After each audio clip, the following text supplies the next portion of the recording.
Mark, hey, it's Trace. I got to try to get in early today to try to get ahead of this for you a little bit. Got all your stuff. Everything's looking good. I was pretty pumped about the weekend rides, even though I know you were a little bummed out about the Saturday thing. Everything looks like it turned out great over the weekend. Um, and yeah, and I think our timing is good too as far as getting your recovery weekend. So it'll be nice to have you kind of chilled out a little bit more this week. So that'll be great. And um, as a matter of fact, I think I had originally thought about keeping your FTP one in place, but I'm going to drop that down to a sub LT workout this Wednesday. So that'll be a little bit easier, and that'll be pretty much your hardest workout. Then everything else after that is going to be basically endurance and with a little bit of tempo. So um, mainly with the goal is just to kind of let your body come up for air or whatever. You can see on this performance manager here.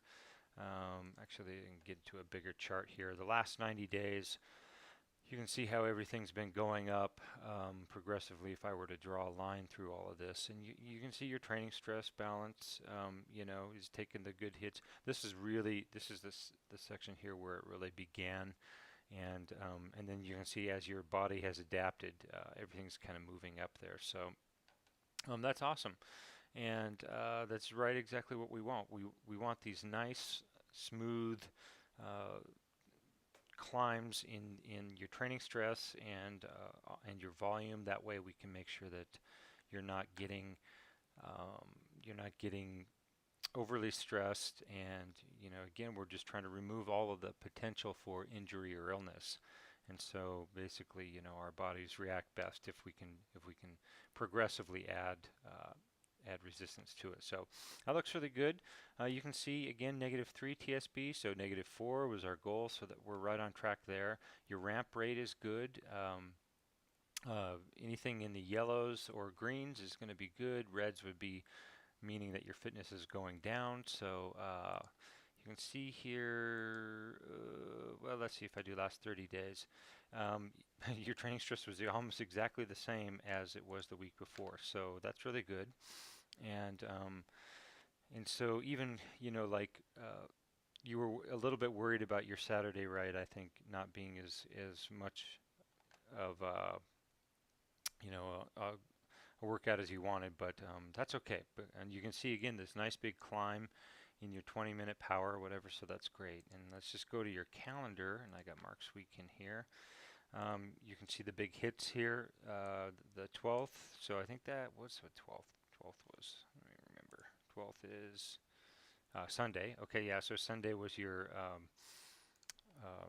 your good hit there, and then the 8th, that was going to be your FTP. So then you kind of had that little tempo. So those are the days that kind of sort of put the stress on you, and then now you've had a chance to kind of come back a little bit. So that's awesome, and I think it's a great segue into a recovery week. So I think that's going to be awesome.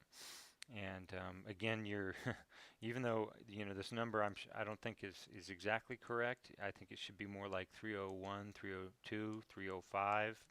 Actually, probably more than that, maybe 315. But anyway, it's tracking up relative. So that's a good your MFTP. That's a good sign. So the software believes that um, your FTP is going up, and that's based on the evidence it has in your workouts and your ability to handle all of that stuff. So here we have it.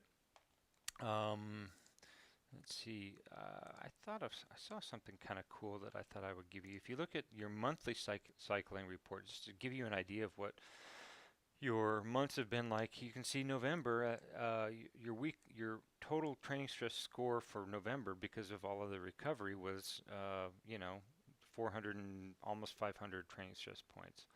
And if you compare that to January or December when we started cranking up here, he started moving you into it. And then, of course, in January more.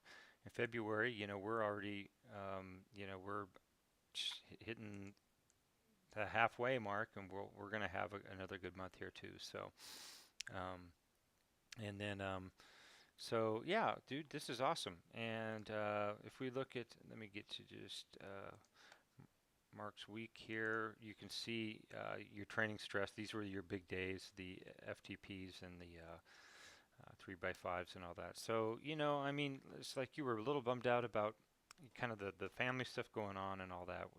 Don't worry about that. That stuff happens. I always just say it happens to everybody, and the best thing to do is just stay on track. I used to get in big trouble from my coach because I would try to do like makeup workouts. So if I missed a day, I would try to take both workouts, the days that I would have missed, and do that and the workout, literally like doubling my workouts. And that was like back in my Ironman days. So it made it into like a 5 hour day or something like that. My coach used to get so mad at me before it, and he would say, no makeup workouts. You cannot do makeup workouts. Just stay on your plan, and so that's good that you were able to just kind of just keep cranking and not try to worry about that. You just sort of move on, and that's how I always ended up getting injured or whatever, and getting sick and those kind of things, because I would try to do stupid things like do makeup workouts, and just can't be done. So your time and zones looks good. You're getting VO2 max here, some good threshold. This is really the area that that's where that FTP workout comes from. We don't do a ton of VO2 max, only because we concentrate more on threshold, all that. So, and then we backfill here again with active recovery.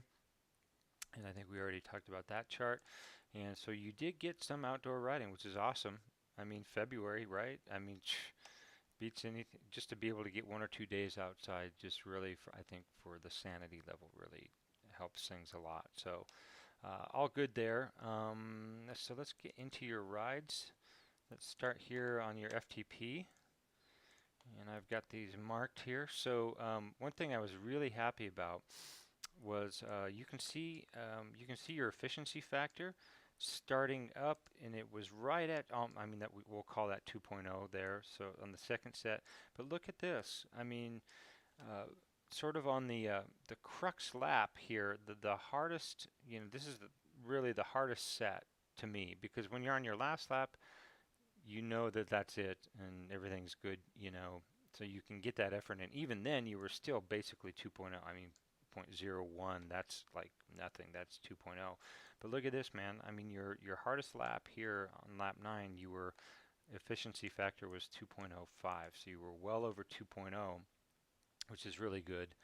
And the one thing I do want you to kind of watch, it looks like you're a little bit out of balance between you seem to be favoring your left leg, and I don't remember if that's the knee that's hurting you or that had been bothering you, but even sometimes residually you may still just favor it, even though it's not hurting anymore. I've found that to happen to me before. Like I find myself still favoring an injury that I had, even though I'm not feeling it anymore, just because I was so used to babying it. So that's something to watch. I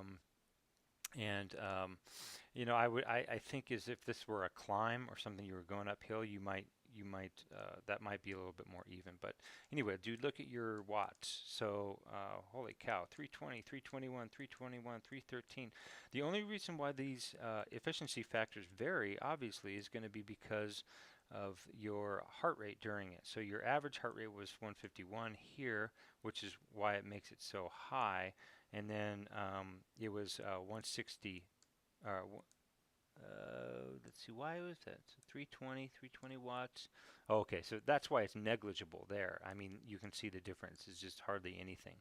And it might be just, okay, so a slightly different intensity factor and variability index. So that's really the only, you can see the difference between a 2.05 and a 1.99 is very, very subtle, but which shows you almost the surgical precision that it takes to ride at that intensity level. And so it's you've been doing great. If I were to compare some of your uh, power files from a year and a half or so ago, you'd be amazed at the difference that you can do when you ride here. You notice here there's no big spikes here. I don't mind this spike here. That's okay. I mean, yeah, you're feeling good hammer right at the end. Dude, that's awesome. I don't need to turn elevation. I can hide that since it's indoors. But yeah, I mean, I'm okay with that. And sometimes I do that too. I'll hold back on my average watts until the last minute and a half or so, and then I'll use that last minute and a half to just to get any extra average watts that I want in that set taken care of. So nice job. Um, and then this Tempo C2, I created some stress checked markers here and looked at your efficiency factor there, and just to see how how you were reacting, had reacted post FTP. And I looked at it a little closer, obviously, than I checked on Thursday. Thursday I just did kind of a spot check, but this is a little bit more granular. But you can see, dude, over 2.0 here, 1.9, 1.95, 1.99. So everything looks really good, and you can see your heart rate coming back down very well in between any of these sections here. And seriously, man, like, all right, so that's a two. I'm highlighting about 2-3 minutes or whatever, and you're hitting 285, 277 watts. That's a good hard tempo um, pace. So love that. And then Friday, that was just more endurance or whatever. But again, here I don't see your heart rate separating. It's kind of interesting. Your power staying the same and your heart rate's going down here. So I don't mind that at all. If your heart rate were to be shooting up or your power to be coming down, that would be that would be a warning sign or whatever. But all of this looks great. You just concentrate. You were on it and just kept it going, which is great. Saturday was the day that things weren't as good as you wanted, but I did get some good power peaks in here. I noticed your 10-minute peak power here was really good, 308. And then if we bump that up to your 20-minute power peak, we see 284. So this is real. I mean, within 15 watts of it being an FTP style 20-minute thing. So that's where that 284 was coming from. And of course, I think this is outdoors too, which even makes it better because that's for real. Yeah, that's you were writing out there. I didn't see. Oh, you had 50s. Man, that's great. Good temperature, especially for February. So love that. And then here again, this is when you tried the 3x5s again, and then with the tempo. So you can see here, I did what I called an end of the ride fatigue check just to see how these things hurt. These things are hard work, and then I just wanted to spot check and see how your efficiency was. And efficiency was 1.79. So if I divide that by basically 1.88, and gosh, I don't have my calculator here with me, but it's only going to be about 6%, something like that. So this is the goal is to be underneath 15%. Generally, what I like to see. And this is quite a bit of time here. We're talking you're at the 2-hour mark here in an hour. So an hour later, you would only drop down by 4%, 5% efficiency. That's great. And these things here, look at the splits here: 301, 308, 307. These are all in a row. These 15 minutes. So we're getting you well on the way to being ready for that 20-minute, 305, 307. Um, 20-minute block, which is basically the basis of you go and repeat that in a time trial, and you'll be on the podium, hands down. With your weight the way it is, and and your ability to produce power and all that. This is outdoors. This isn't in the lab, so to speak, on the whatever. This is outdoors. That's it. That's your podium power right there. And so that's awesome. And then so then the next day we just have these nice spin out and everything else. Everything's good here. All is well in the universe. And so what I think, like we said, this is going to be kind of a rest week for you. So we're just going to go back to a sub LT1, and, and then mostly spin, and then another day of spinning, and then 100 minutes on Saturday. mostly all endurance. So that's going to be, we'll just say your maximum heart rate 140.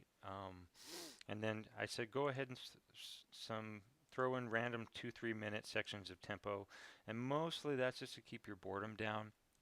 And the same will be for Sunday. So kind of a boring week, and I'm guessing we'll probably see your training stress score this week at around 200, something like that. But that should be fine. And then, again here, phase two, the we call that the base season start. We're going to call this phase two season start or something like that. So um, not OFG, OFF. Um, and yeah, so dude, this is awesome. I'm pretty pumped about where you are. Those splits, especially the outdoor. The biggest thing to me is that outdoor 3 sets of 5, um, and the consistent over 300 power, and your efficiency factor being so good. You can't ask for anything better. So we're exactly where we want you on track. And this June, July, we're just going to keep this healthy. We'll probably see those power numbers go up by another. My guess would be 10 or 12 watts, something like that. But basically, we just spend this next 6 week block honing that power, and then of course making sure everything health-wise is good and your needs are all the way they want. And you show up and you say, okay, this is nothing more than this is my 20-minute FTP, and that's exactly how I'm going to ride it. So that's just something to start training your brain for. And when you get out to those 20-minute, like you did that, I think, what was it, Saturday? That's exactly what you're going to want to do. Just visualize yourself on the time trial course, and you can even start it off, just pretend like you're out of the gate. So you might have a 400 watt first 25 seconds as you start out of the gate, and then just ease it back and get into your pacing. So we're going to get more and more of that. And again, try to find some of those indoor ones. Just get your helmet on, just to get that weird feeling going, and even your skin suit be good, just so you're familiar with everything, and you're all doing that on your TT bike, and everything's good, man. So appreciate it, and we will talk to you later. Love you, buddy. Take care.